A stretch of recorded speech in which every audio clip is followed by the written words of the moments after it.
Hi friends, welcome to மண்வாசம் channel. இன்றைக்கி பார்த்தீங்கன்னா ஒரு புதுமையான சட்னி தாங்க. அதுவும் பார்த்தீங்கன்னா கொய்யா பழத்தை வச்சு செய்ய போகிறோம். இது வந்து பார்த்திங்கன்னா ஹெல்த்தியும் கூட.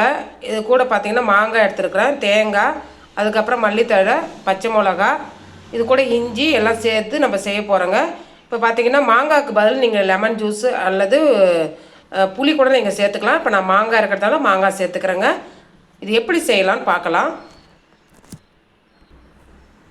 அதுக்கு முதல்ல இதை எல்லாத்தையும் கட் பண்ணிக்கலாங்க. சின்ன சின்ன துண்டாக வந்து கொய்யாக்காவும் சரி மாங்காயும் சரி எல்லாத்தையுமே கொஞ்சம் கொஞ்சமாக கட் பண்ணிக்கலாம். கட் பண்ணிவிட்டு உங்களுக்கு காமிக்கிறேங்க. இப்போ எல்லாத்தையும் கட் பண்ணி எடுத்தாச்சுங்க. இது அப்படியே இருக்கட்டும்.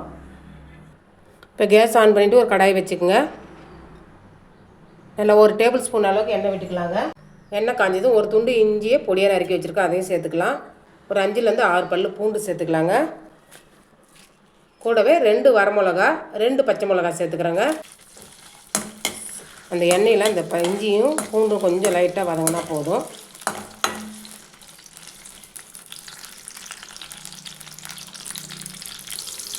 கூடவே பார்த்திங்கன்னா ஒரு அரை மாங்காய் நான் கட் பண்ணி வச்சுருக்குறேங்க.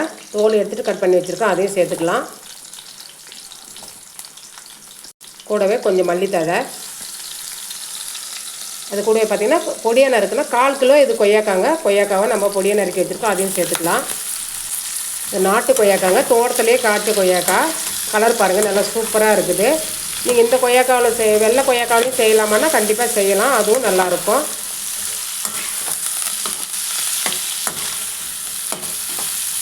சேர்த்துட்டு லைட்டாக வதக்கி விடுங்க. பச்சாவும் அரைக்கலாங்க. இந்த இன்க்ரீடியன்ஸ்லாம் போட்டு நீங்கள் பச்சாவும் அரைக்கலாம். இருந்தாலும் இது மாதிரி வதக்கிட்டு செய்யும்போது சட்னி நல்லா டேஸ்ட்டாக இருக்கும். இது வதங்கும் போதே ஒரு 1/2 டீஸ்பூன் தனியாத்தூளும் 1/2 டீஸ்பூன் கார மிளகாத்தூளும் சேர்த்துக்கலாங்க. சும்மா ஒரு கலருக்கு தான், ஆனால் டேஸ்ட் நல்லா சூப்பராக இருக்கும்.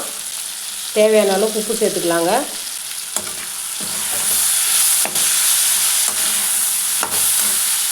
நல்லா கிளறி விட்டுக்குங்க. இது எது கொய்யாக்காய் வேகணும் அந்த இதெல்லாம் கிடையாதுங்க, சும்மா இப்போ கிளறி விட்டால் போதும். அவ்வளோதாங்க. இப்போ அடுப்பு ஆஃப் பண்ணிடலாம். சும்மா ஒரு கைப்பிடி தேங்காய் சேர்த்துக்கலாங்க. அடுப்பு ஆஃப் பண்ணிட்டு தான் தேங்காய் சேர்க்கணும், சும்மா கிளறி விட்டால் போதுங்க. அவ்வளோதாங்க. நல்லா ஆறுனதுக்கப்புறம் நம்ம மிக்ஸி ஜாரில் போட்டு அரைச்சிக்கலாங்க. இப்போ மிக்ஸி ஜாரில் எடுத்துகிட்டு கொஞ்சமாக தண்ணி சேர்த்துக்குங்க, ரொம்ப சேர்க்காதீங்க, போதும், இந்த அளவுக்கே போதும். அவ்வளோதாங்க, அரைச்சி எடுத்துன்னு வந்தாச்சுங்க. கலர் பாருங்கள், நல்லா சூப்பரான ஒரு கலர். டேஸ்ட் அவ்வளோ டேஸ்ட்டாக இருக்குங்க. நீங்கள் அரைச்சிட்டு அடிக்கடி இந்த சட்னி கொய்யாப்பழம் வாங்கின்னு வந்தீங்கன்னா கண்டிப்பாக இந்த சட்னி செய்யாத இருக்கவே மாட்டீங்க. அவ்வளோதாங்க. இந்த ரெசிபி பிடிச்சிருந்ததுன்னா மண்வாசம் சேனலை லைக் பண்ணுங்கள், ஷேர் பண்ணுங்கள், கமெண்ட் பண்ணுங்கள், சப்ஸ்கிரைப் பண்ணுங்கள். பக்கத்தில் இருக்க பெல் ஐக்கானே கிளிக் பண்ணுங்கள். தேங்க்யூ.